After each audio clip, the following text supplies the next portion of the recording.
इसे तो जानते होंगे, अरे आप नहीं जानते तो और कौन जानता होगा, इस अच्छे से जानते हो, ठीक है। चला तो मेटल ऑक्साइड बना। अच्छा, अगर मैं आपसे पूछूं कि मेटल ऑक्साइड का नेचर कैसा होता है, कि वो एसिड की तरह बिहेव करते हैं, बेस की तरह, आपने हवा में ऐसे ही रख दोगे तो पटाखे फोड़ देंगे, मतलब बहुत तेज धमाका होने वाला है, ठीक है। अभी देख लेंगे आगे। किसको रख दिया, एनोड पे हमने एल्यूमिनियम को रख दिया, एनोड पे हमने एल्यूमिनियम को रख दिया। हाँ तो भाई फिजिकल प्रॉपर्टीज पढ़ने के बाद आज हम पढ़ने जा रहे हैं केमिकल प्रॉपर्टीज के बारे में। हमें मेटल की ही केमिकल प्रॉपर्टीज को ज्यादातर पढ़ना है, क्योंकि हमारे सिलेबस में नॉन मेटल की प्रॉपर्टीज नहीं है। कौन कौन सी प्रॉपर्टीज होने वाली बात कर लेते हैं। पहला है आपका कि मेटल ऑक्सीजन के साथ किस तरीके से रिएक्शन करता है, मतलब एयर के साथ। दूसरा, मेटल पानी के साथ किस तरीके से रिएक्शन करता है। तीसरा, मेटल एसिड डाइल्यूट एसिड के साथ किस तरीके से रिएक्शन करेगा। और लास्ट में कि मेटल दूसरे मेटल के सॉल्ट सॉल्यूशन के साथ किस तरीके से रिएक्शन करेगा।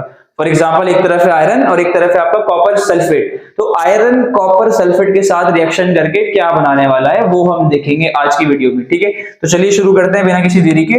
अच्छा, अगर आप बात करें कि जब मेटल एयर में मौजूद ऑक्सीजन के साथ रिएक्शन करेगा तो वो बनाता है मेटल ऑक्साइड। क्या बनाता है बच्चों, मेटल ऑक्साइड। फॉर एग्जांपल जरा देख लेते हैं एक बार, जैसे ध्यान से देखो, यहाँ पे आपका एग्जांपल लेते हैं Na का।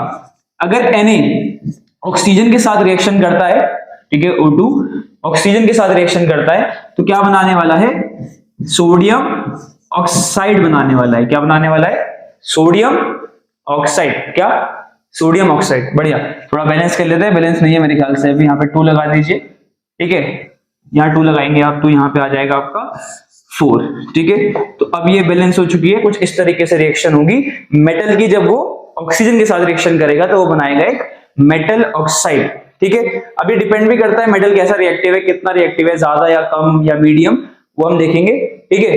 ध्यान से देखो यहाँ पे कि metal plus oxygen gives metal oxide. Potassium की और ऑक्सीजन की रिएक्शन करेंगे, रिएक्शन अपने आप लिखनी है, कमेंट सेक्शन में बता देना। कॉपर की देखिए, कॉपर जो है ना, कॉपर जो है ना वो आपका एयर में अगर आप रख दो उसे तो ऐसे रिएक्शन नहीं करने वाला, क्योंकि इतना रिएक्टिव नहीं होता है। लेकिन अगर आप उसको बर्न करो, ठीक है, एयर में बर्न करो तो कॉपर पे लेयर चढ़ जाती है कॉपर ऑक्साइड की। किसकी, कॉपर ऑक्साइड की, जो कि ब्लैक कलर की होती है। जैसे यहाँ पे लिखा भी होगा, इट गिव्स ऑक्साइड। कौन सा ऑक्साइड, कॉपर ऑक्साइड। अब कौन सी कलर की लेयर होती है, ये ब्लैक कलर की लेयर होती है। अगर आपने देखा भी हो, कॉपर के जो बर्तन होंगे अगर आप उन पे उस पे खाना पकाओगे तो नीचे काले कलर की लेयर निकल के आती है, काले कलर की लेयर चढ़ जाती है, ठीक है। इसी वजह से, मतलब वैसे अगर आप हवा में रख दो उसे तो इतना रिएक्टिव नहीं है जितना सोडियम और पोटेशियम है। तो कॉपर इतना रिएक्टिव नहीं है कि अगर आप उसे एयर में रखो तो वो एयर के साथ रिएक्शन कर जाएगा, लेकिन अगर आप जलाओगे तब उस पर कॉपर ऑक्साइड की लेयर बनती है जो कि ब्लैक कलर की होती है।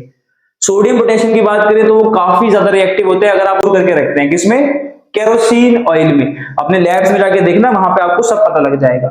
समझ में आया कितना। चलिए आगे चलते हैं, आगे ध्यान से देखिए, ये कुछ एग्जांपल थे जो भी हमने देखे, थोड़ा सा और आगे चलते हैं। अच्छा, अब क्या, मेटल ऑक्साइड, जब मेटल ऑक्सीजन के साथ रिएक्ट करा तो मेटल ऑक्साइड बना। अच्छा, अगर मैं आपसे पूछूं कि मेटल ऑक्साइड का नेचर कैसा होता है, कि वो एसिड की तरह बिहेव करते हैं बेस की तरह, तो आप कहेंगे बेस की तरह। नहीं पता था तो सुन लो भाई, metal oxides are basic in nature. वो क्यों होते हैं बताऊंगा फिर कभी, पर metal oxides are basic in nature आपने एसिड बेस चैप्टर में पढ़ लिया होगा, ठीक है। पर कुछ ऐसे भी ऑक्साइड्स होते हैं जो कंडीशन के हिसाब से एसिड की तरह और बेस दोनों की तरह बिहेव करते हैं, और ऐसे ऑक्साइड को हम बोलते हैं एम्फोटेरिक ऑक्साइड। क्या बोलते हैं, एम्फोटेरिक ऑक्साइड। जैसे आपका ये एक एम्फोटेरिक ऑक्साइड है, लिख लेना भाई, बहुत इंपॉर्टेंट है, लिख लेना, छाप लेना, एम्फोटेरिक ऑक्साइड्स, क्योंकि ये एसिड की तरह और बेस की तरह दोनों की तरह बिहेव कर रहा है। अच्छा, आपने पढ़ा होगा जब एसिड बेस की रिएक्शन होती है तो क्या बनता है, सॉल्ट और वाटर। गुड, ठीक है। अब ध्यान से देखो, यहां पे एक एसिड है, ये क्या है, ये एक एसिड है। अब यहां पे ये हमारा एम्फोटेरिक ऑक्साइड है। अब अगर यहां पे एसिड है तो ये किसकी तरह बिहेव करेगा, यहां पे ये बेस की तरह बिहेव करेगा, और हमें क्या मिल जाएगा, हमारा सॉल्ट प्लस वाटर। बढ़िया। अब ध्यान से देखिए, यहाँ पे ये हमारा बेस है, क्या है, बेस है, ये हमारा एम्फोटेरिक ऑक्साइड है। यहाँ पे ये किसकी तरह बिहेव करेगा, एसिड की तरह, और हमें हमारा क्या मिल जाएगा, सॉल्ट प्लस वाटर मिल जाएगा। इसका नाम देख लो एक बार, सोडियम एल्यूमिनेट, सोडियम एल्यूमिनेट। और ये एक डबल सॉल्ट है। क्या आप सबको डबल सॉल्ट के बारे में पता है? डबल सॉल्ट से मेरा मतलब है कि एक ऐसा सॉल्ट जिसमें दो या दो से ज्यादा कैटायन हो या फिर एनायन हो। जैसे आप ध्यान से देखो, यहाँ पे एक घेरा है, घेरा, दो कैटायन है, इसलिए एक डबल सॉल्ट की कैटेगरी में आ जाएगा। नहीं पढ़ा तो एसिड बेस में पढ़ाऊंगा। चलो, सोडियम एल्यूमिनेट नाम याद रखना। और अभी क्या बताया मैंने कि जो ऑक्साइड्स एसिड की तरह और बेस दोनों की तरह बिहेव करते हैं उन ऑक्साइड्स को बोला जाता है एम्फोटेरिक ऑक्साइड। याद रख लो, दिमाग में याद कर लो। कुछ एग्जांपल और बताता हूं इसके, जैसे कि आपका जिंक ऑक्साइड हो गया, लिख लेना भाई। आपका लेड ऑक्साइड हो गया PbO, और आपका वेनेडियम डाइऑक्साइड हो गया BO2 vanadium dioxide, beryllium oxide हो गया।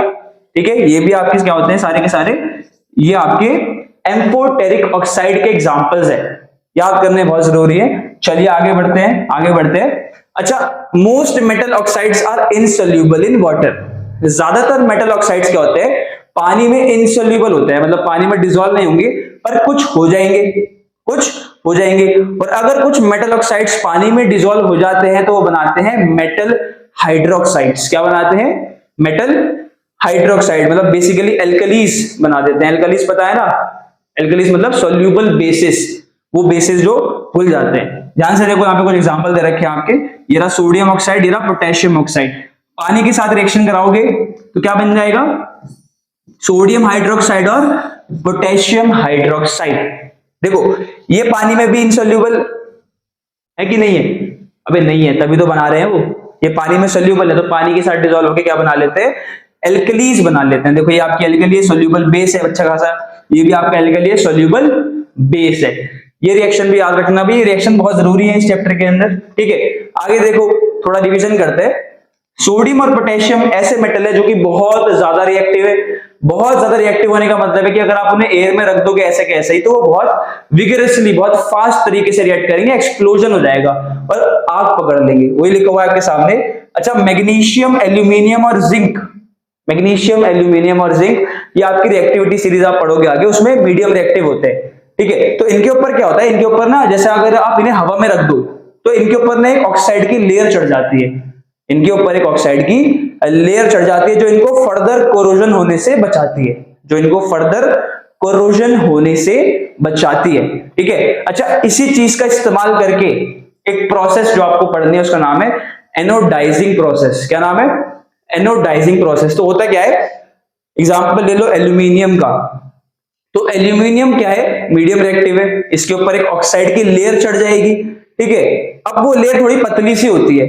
अब अगर सोचो, वो पतली सी लेयर उसको फर्दर कोरोजन से बचा रही है, अगर किसी तरीके से हम उस लेयर को मोटा कर दें, ठीक है, उस ऑक्साइड की लेयर को, एल्यूमिनियम के ऊपर एल्यूमिनियम ऑक्साइड की लेयर चढ़ जाती है जो उसे फर्दर कोरोजन से बचाती है। अगर किसी तरह से हम उस ऑक्साइड की लेयर को थिक कर दें तो हम एक अच्छा खासा एल्यूमिनियम का बर्तन बना लेंगे जो काफी लंबे समय तक चलने वाला है।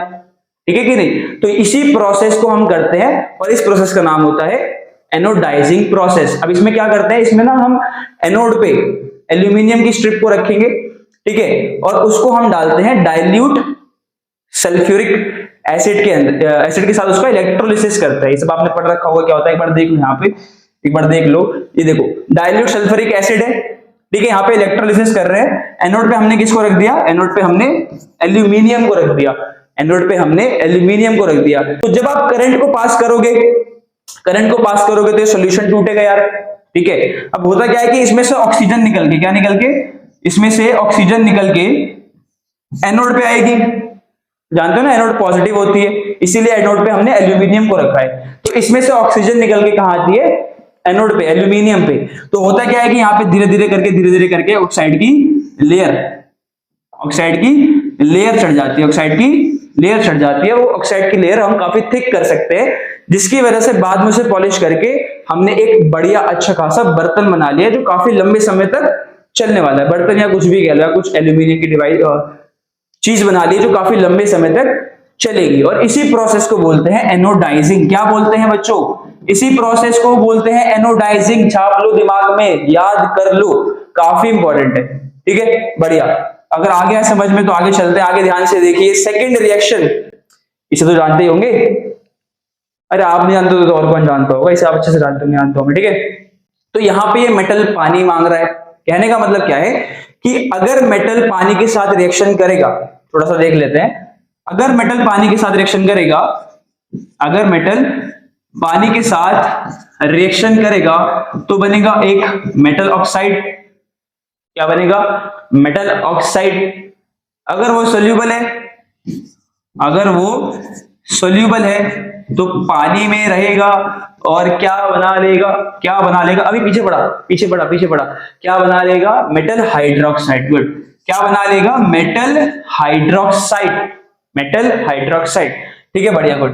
ध्यान से देखो, ये लिखा हुआ है यहाँ पे कि metal plus water gives metal hydroxide. पर साथ में गैस भी निकलती है, जिसका नाम क्या है? Hydrogen gas. क्या नाम है? Hydrogen gas. याद रहेगा? याद रहेगा, गुड। तो कुछ ऐसे ही मेटल के रिएक्शन हम वाटर के साथ देखने वाले हैं। सबसे पहले बात कर लेते हैं सोडियम की। देखो, सोडियम ना एक बहुत हाईली रिएक्टिव मेटल है। तो होता क्या है कि जैसे ही सोडियम को पानी में डालते हैं, जैसे ही सोडियम को पानी में डालते हैं, सोडियम बहुत तेजी से रिएक्शन करता है, जिसकी वजह से बहुत एक्सोथर्मिक रिएक्शन होती है और बहुत सारी अमाउंट में हाइड्रोजन गैस निकलती है। अब एक्सोथर्मिक रिएक्शन बहुत हाईली एक्सोथर्मिक रिएक्शन है, तो हीट काफी ज्यादा निकल रही है, हीट काफी ज्यादा निकल रही है। अब ये काफी ज्यादा हीट, काफी ज्यादा हाइड्रोजन जो निकली थी उसके साथ रिएक्शन करके क्या कर लेगी? आग पकड़ लेगी। दोबारा बताता हूं कि सोडियम बहुत हाईली रिएक्टिव मेटल होता है, जिसकी वजह से अगर आप उसे पानी में डालोगे तो एक हाईली एक्सोथर्मिक रिएक्शन होगी और काफी ज्यादा अमाउंट में हाइड्रोजन गैस बाहर आएगी। तो यही हाईली एक्सोथर्मिक रिएक्शन, यानी बहुत सारी हीट और बहुत सारी हाइड्रोजन आपस में मिलके आग पकड़ लेते हैं, इसलिए सोडियम आपका फायर कैच कर लेता है, एक्सप्लोजन हो जाता है। समझे कि नहीं समझे? बहुत बढ़िया। ठीक है, सेम केस पोटेशियम के साथ भी यही होता है। ठीक है, चलो अब बात करें अगर हम कैल्शियम की। चलो इसे बार लिख लेते हैं क्या कि सोडियम में हमने पढ़ा कि अगर ये पानी में आप इसे डालो, अगर आप इसे कहां डालो? अगर आप इसे पानी में डालोगे, पानी पिला दीजिए, पानी में डालोगे, ठीक है, तो होगा क्या? पानी में डालने की वजह से हीट बहुत ज्यादा होगी, हीट बहुत ज्यादा होगी, साथ साथ हाइड्रोजन गैस जो निकल रही है वो भी बहुत ज्यादा होगी, जिसकी वजह से यहाँ पे क्या होगा? आपका एक्सप्लोजन। जिसकी वजह से यहाँ पे क्या होगा? आपका एक्सप्लोजन। सेम होता है पोटेशियम के केस में भी। आया समझ में? बहुत बढ़िया। चलो बात करते हैं एक और मेटल जो कि है हमारा कैल्शियम। कैल्शियम खाया करो, हड्डियां ताकतवर रहेगी। चलो कैल्शियम की बात अगर हम करते हैं तो देखो भाई, कैल्शियम अगर आप इसको वाटर में डालोगे तो होता क्या है कि रिएक्शन तो हो रही है पर इतनी हाईली एक्सोथर्मिक नहीं है, थोड़ी मॉडरेट अमाउंट में हीट निकलती है। किसमें? मॉडरेट अमाउंट में हीट निकलती है। थोड़ा सा आगे दिखा देता हूं मैं आपको अलग से करके। ये देखो, ये रहा हमारा कैल्शियम, ये रहा हमारा वाटर। तो जो रिएक्शन हो रही है उसमें मॉडरेट हीट निकल रही है। कैसी? Moderate heat. ठीक है, साथ में जो हाइड्रोजन गैस निकल रही है वो भी ज्यादा नहीं है। समझ गए ना? तो होगा क्या कि एक तो देखो मॉडरेट हीट है, मतलब इतनी सफिशिएंट हीट नहीं होती है कि हाइड्रोजन गैस के साथ रिएक्शन करके आग लग जाए, एक्सप्लोजन हो जाए। तो जब इतनी सफिशिएंट हीट नहीं मिल रही है और हाइड्रोजन गैस तो वहीं की वहीं है, तो होता क्या है कि वो जो हाइड्रोजन गैस है वो कैल्शियम के नीचे एक बबल की लेयर बनाती है, जिसकी वजह से कैल्शियम अगर आप पानी में डालते हो तो इसी चीजों की होने की वजह से कैल्शियम पानी में फ्लोट करता है, कैल्शियम पानी में तैरता है। क्यों? क्योंकि दोबारा बता रहा हूं एक बार, कैल्शियम जब पानी में गया, रिएक्शन इतनी एक्सोथर्मिक नहीं है, ठीक है, हाइड्रोजन गैस निकली पर इतनी हीट नहीं थी सफिशिएंट कि हाइड्रोजन गैस के साथ रिएक्शन करके एक्सप्लोजन, फायर कैच हो जाए। तो होगा क्या? हाइड्रोजन तो वही है, तो वो कैल्शियम के नीचे बबल की लेयर बनाती है, जिसकी वजह से कैल्शियम आपका पानी पे फ्लोट करता है। क्या करता है? फ्लोट करता है। समझे? समझे? समझे? बढ़िया, गुड। ठीक है, तो यहाँ पे कोई एक्सप्लोजन तो नहीं हो रहा है, पर हो क्या रहा है? फ्लोट कर रहा है। कौन फ्लोट कर रहा है? अब आपका कैल्शियम फ्लोट कर रहा है। कौन फ्लोट कर रहा है? आपका कैल्शियम फ्लोट कर रहा है। सेम कहानी होती है मैग्नीशियम में, सेम कहानी होती है मैग्नीशियम में। अंतर बस इतना है कि मैग्नीशियम रिएक्शन करता है हॉट वाटर के साथ, हॉट वाटर के साथ, गर्म पानी के साथ रिएक्शन करेगा। सेम कहानी होगी कैल्शियम वाली कहानी, ये वाली नहीं, कैल्शियम वाली कहानी सेम होगी मैग्नीशियम के साथ। बस फर्क इतना है कि मैग्नीशियम आपका गर्म पानी के साथ रिएक्शन करेगा। किसके साथ? गर्म पानी के साथ। गुड। देखो ये आपका सोडियम है, सोडियम को जैसे आपने पानी में डाला तो रिएक्शन काफी एक्सोथर्मिक, हाइड्रोजन गैस काफी ज्यादा, तो ये हीट जो बहुत सारी थी हाइड्रोजन गैस के साथ रिएक्शन करके एक्सप्लोजन कर देगी, बम धमाका हो जाएगा, फट जाएगा, जैसे आप देख भी सकते हो भाई। ठीक है, ये कहानी होती है सोडियम के साथ, पोटेशियम के साथ। कैल्शियम के बारे में पढ़ लिया, मैग्नीशियम के बारे में पढ़ लिया, वही सब लिखा हुआ है यहाँ पे। कैल्शियम मैग्नीशियम की कहानी सेम है, कैल्शियम मैग्नीशियम की कहानी सेम है, अंतर बस इतना ही है, अंतर बस इतना ही है कि मैग्नीशियम हॉट वाटर के साथ कर रहा है। ठीक है, आगे चलते हैं भाई, आगे चलते हैं। तो देखो कुछ एलिमेंट ऐसे भी होते हैं जो ना तो हॉट वाटर के साथ करते ना ही कोल्ड वाटर के साथ करते, वो करते हैं स्टीम, भाप के साथ, स्टीम यानी भाप के साथ। कौन कौन से मेटल है एक बार देख लेते हैं, वो है हमारे एल्यूमिनियम, जिंक और आयरन। लोहे की ताकत, एल्यूमिनियम, जिंक और आयरन, ये तीनों ही ना तो हॉट के साथ ना तो कोल्ड के साथ, किसके साथ, स्टीम के साथ रिएक्शन करेंगे और क्या बनाएंगे, मेटल ऑक्साइड प्लस हाइड्रोजन। देखो एक बार, देखो एक बार, देखो एक बार, देखो एक बार, ये रहा एल्यूमिनियम, आयरन पानी के साथ रिएक्शन करी, क्या बना, मेटल ऑक्साइड, क्या बना, मेटल ऑक्साइड, और साथ में कौन सी गैस, हाइड्रोजन। कौन सी गैस, हाइड्रोजन। समझ में आया क्या, मगज में आया क्या, आया क्या, गुड। अच्छा, कुछ एलिमेंट ऐसे भी हैं जो बिल्कुल ही रिएक्शन नहीं करते, उन्हें फर्क ही नहीं पड़ता, कुछ भी करो, कुछ भी हो, गांव में आग लगे, बस्ती में आग लगे, और वो अपनी मस्ती में रहते हैं। ठीक है, जैसे आपका लेड हो गया, आपका सिल्वर, गोल्ड, ठीक है, ये सब ये बिल्कुल लीस्ट रिएक्टिव होते हैं। यहाँ रिएक्टिविटी सीरीज में आप देख के लोग सबसे नीचे बैठे, इन्हें कोई मतलब नहीं पड़ता, दे डोंट केयर। समझे कि नहीं समझे, चलो आगे चलते हैं। क्विक रिवीजन देखिएगा, आपके लिए कितना बढ़िया कर रखा है यार, देखो ध्यान से देखो भाई, मजा बहुत आने वाला है, एक बार ध्यान से देख लो, बस ध्यान से देखो। तो यहाँ पे मैग्नीशियम गर्म पानी मांग रहा है भाई, गर्म पानी मांग रहा है। यहाँ पे क्या, सोडियम, और आपका सोडियम पानी से और हवा से बोल रहा है कि भाई मुझसे दूर रहा कर। तो पोटेशियम की भी सेम कहानी है, दूर रहने को बोल रहा है, जानते हो ना कि दूर रहने को बोल रहा है, गुड। अब कैल्शियम को देखो यार, कैल्शियम तो मस्त अपनी मस्ती में पानी पे तैर रहा है, क्यों तैर रहा है, इसकी कहानी भी आपको पता लग गई है, बहुत बढ़िया।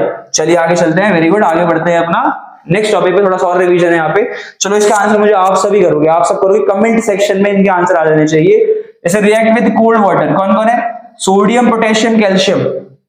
कोल्ड वाटर, ठंडे पानी के साथ रिएक्शन कौन करता है, अब सर्दी आ गई, आप तो करोगे नहीं, ये करते हैं क्या, सोडियम, पोटेशियम और कैल्शियम करते हैं ठंडे पानी के साथ रिएक्शन। ठीक है, स्टीम के साथ कौन कौन करता है, एल्यूमिनियम, जिंक और आयरन, एल्यूमिनियम, जिंक और आयरन। हॉट वाटर के साथ कौन करता है, कमेंट सेक्शन में अभी के अभी आंसर डालो, अभी के अभी, मैं यहां बता रहा हूं कौन करता है। आपका एक ही है भाई, मैग्नीशियम चीचा। कौन, मैग्नीशियम चीचा करते हैं भाई, मतलब मैग्नीशियम करता है। ठीक है, नो रिएक्शन कोई भी जिसको फर्क ही नहीं है, कौन है वो, रिएक्टिविटी सीरीज में सबसे नीचे वाले हैं भाई, उन्हें फर्क ही नहीं है। जैसे कौन है, lead, copper, silver, gold, lead, copper, silver, gold. अच्छा, अगर मैं आपसे पूछूं भाई कि बुलबुलों की लेयर किसके नीचे बन रही है, तो आप कहोगे कैल्शियम और मैग्नीशियम। दोनों में फर्क क्या है कि कैल्शियम कर रहा है कोल्ड वाटर के साथ, सॉरी कैल्शियम कर रहा है कोल्ड वाटर के साथ और मैग्नीशियम कर रहा है हॉट वाटर के साथ। आई होप आपको ये समझ में आ गया होगा, आ गया ना। चलिए आगे बढ़ते हैं, आगे बढ़ते हैं, ध्यान से देखिए, थोड़ा सा बड़ा यार, मेटल प्लस एसिड। कौन, मेटल प्लस एसिड, थोड़ा सा भी समझाता हूं आपको। जब आपका एक मेटल और एक एसिड रिएक्शन करते हैं, आपने एसिड बेस चैप्टर में अच्छे से पढ़ा है कि metal when react with acid it gives salt plus hydrogen. क्या, सॉल्ट प्लस हाइड्रोजन, याद है कि नहीं, बढ़िया।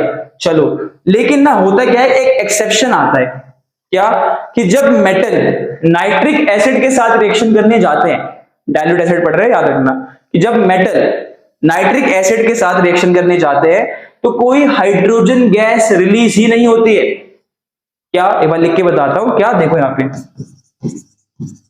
Metal plus acid gives what, salt plus आपका हाइड्रोजन गैस। गुड गुड, ठीक है। लेकिन अगर यही मेटल की रिएक्शन हम करा दे, एक एसिड है, एक्सेप्शन है, क्या, आपका डाइल्यूट HNO3, तो भाई हमें सॉल्ट तो मिलता है लेकिन हाइड्रोजन गैस नहीं मिलती है। क्या मिलता है, पानी मिलता है।